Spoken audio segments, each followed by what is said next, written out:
Engineer Nits Manreal ng Bukidnon. Sir, ito na po yung inyong 1510 kVA. Itetest po natin ngayon.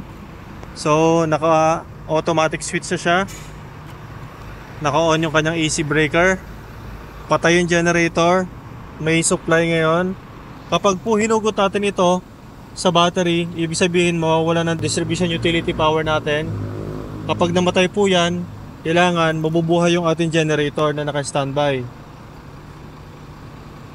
So hilahin po natin ito para makita nyo na magba-brown out. Ayan, wala ng kuryente. Dapat mabuhay yung ating generator.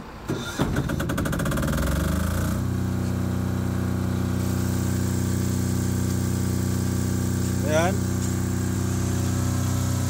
So ayan nga po at may 2 Hz, 123 kilowatt. Kasi wala naman po pumatakbo kuryente. Ang generator po natin naka-on. Automatic naka-on pa rin.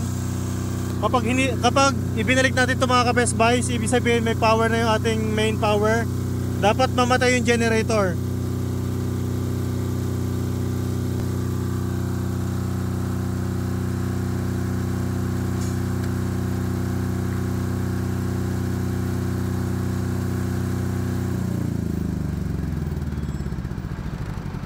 Yan, thank you Engineer Nits ng Bukidnon. So, all set up to sir and pwede na po ipadala sa inyo. So, yan nga po at meron ng house net or meron ng power yung inyong Meralco. Naka-automatic pa rin siya.